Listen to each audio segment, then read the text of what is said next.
Hello guys, it's time for FPL back with another video, and in today's video it's going to be my Game Week 5 review and the plans for Game Week 6. So, Game Week 5, I am pretty happy with this. 3 players blanking, still getting 73 points. More than 3 actually, 4, 5, quite a few players not getting what I wanted.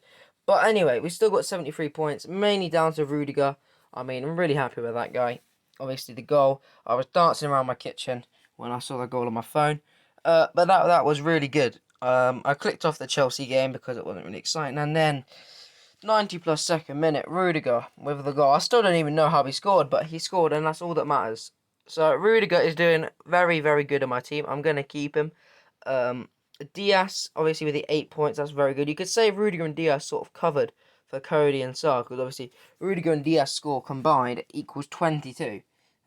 So over 4 people, that's like 5 points. So if each of my players got 5 points, I would be happy with that. Each of my 4 defenders got 5 points. So overall, that sort of covered up for that.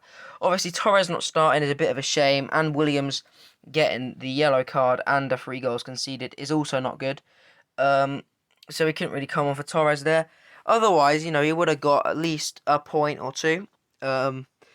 Decore blanking against Aston Villa. I'm pretty upset with the way Everton performed, but you can sort of see it coming with Pickford not starting, and Calvert-Lewin and Richarlison, obviously two arguably the most key players in that team. They did sort of flop a bit, especially in the last half, the second half. Rafinha with a contribution, absolutely brilliant. Jota obviously missed the sitter. That is very harsh. I brought him in thinking he'd do well last game week. He obviously got 3 points last game week as well, and obviously this game week still the other 3 points again. He blazed the sitter. It was a sitter, and it went out the stadium. Like, how is it even possible? You know. Salah with a captaincy. He's just Mr. Dependable, isn't he? Could have definitely got another goal or an assist. But yeah, he's a very good player, and he's probably going to stay on my fantasy team for the whole time. Torres blanking, not good. I'm actually going to get rid of him, and you'll see who in the next segment of the video. But he blanked. He didn't even start. He didn't even come on. It's just Pep Roulette is too much. Pep Roulette really is too much. He's got so many players. Like, their bench alone could win the Champions League, arguably. And then obviously Ronaldo up front, just you could always rely on him. Another poacher's goal, just like all of his others, but it's Ronaldo, isn't it? So he's going to get a banger now and then. And then Saint Maximan, oh my gosh. I brought this guy in thinking, he'd be alright. I'll probably start him some game weeks, not start him a few. But this guy, he got the goal. Really happy with that. Got the 2 bonus points as well. One thing that's really understated in FPL is getting a player that is really the only stand-up player for that team. So with Newcastle, obviously, their striker Wilson is injured, so Saint Maximan is really the only key attacking player I can see in that team. So overall, 73 points, quite high above the average. I am very happy with that. I did have 2 pretty bad game weeks, Game Week 4 and Game Week 3, and I think Game Week 5 definitely hasn't covered up for it, but we're getting there. So that leaves us in a rank, I believe, around 300,000th. But altogether, that is very good. So now then, leading on to my team. So, as you've probably all been waiting for, or probably not, you've probably already kicked off the video. But to those of you still there, I have brought in Salah for Torres. Now, Salah has a few pretty good fixtures. Let's get on to this. So, each of his red fixtures, I will simply just get rid of him. Liverpool, Man United. I'll probably keep this guy maybe till game week 26, around then. But, if he doesn't have a good fixture, it's simple. I'll just bench him, and I have the team to be able to do that for the time being, anyway.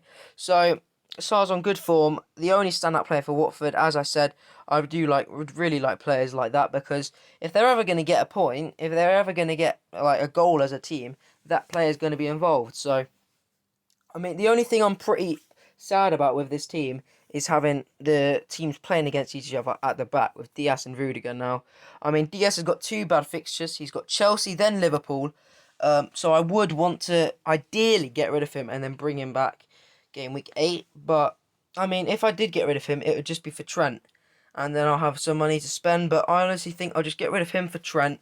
I believe I've got like 2.7 mil in the bank. I didn't really want to spend any more of that.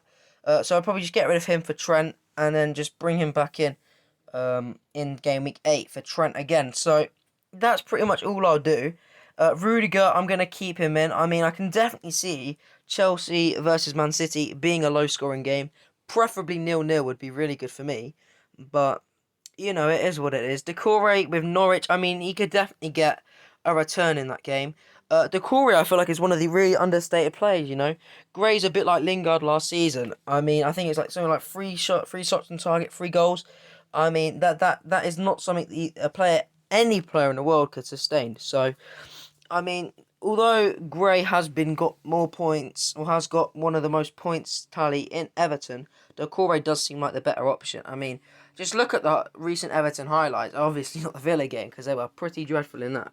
But he's involved in pretty much everything. You can just see him hovering around that position, just outside the box, stringing passes everywhere. If there is going to be a goal, he's most likely going to be with the assist. So Jota, I'm probably going to keep him in, to be honest. I mean, if he could get a goal or two, maybe an assist and a goal, anything like that, I will be happy. Salah, I haven't captained him, just because I feel Brentford actually, I can't see him getting a haul against Brentford, because Brentford's defence isn't as bad as everyone thought it would be, including me. So, I mean, they're not the most strong defence in the world, but they're a lot better than, for example, Newcastle or Leeds. So Salah against Newcastle, I talked about him earlier. Antonio versus Leeds. I mean, Leeds, Antonio, it does go together. So, I mean, Antonio could easily get a few goals there. The only reason I'm not captaining him, to be honest, is because I just don't think he'll be sharp enough. He hasn't been playing, obviously, because of his suspension. And then Ronaldo captain, I mean, it's Ronaldo, isn't it? He'll probably get a poacher's goal, maybe a banger. I mean, he's sort of in the line for the banger. It's Ronaldo, isn't it? So he could easily get a goal or two in that game. I'm probably gonna change from Ronaldo to Salah multiple times during the week, of who's my captain option. But for now, I'm sticking with Ronaldo. So Saint Maximan, obviously I brought him in. I feel so confident in having him at the moment. And when he does a bad fixture, I'll simply just change him up for Rafinha. So that is looking very, very good. Bench-wise, I've got Williams, obviously. I mean, I'll just keep him in there. I mean, he's pretty much bench fodder.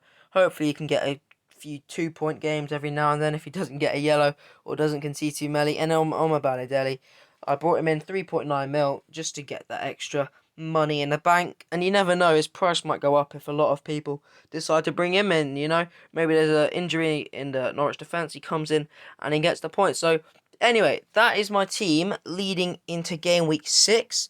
I mean, at the moment, I'm pretty happy with that result. Rudiger did sort of carry my team there. If I didn't have Rudiger, then it might have been pretty dire game week. But anyway, that is my team. I hope you enjoyed the video. Hope you can obviously look at a few of my players, maybe bring them in, maybe take out a few of your players that no one has, you know, all of those sort of things. I will be making some more videos on must-have players, differentials to have, all of those sort of things. Anyway, hope you enjoyed the video. Please like and subscribe. Thank you for watching.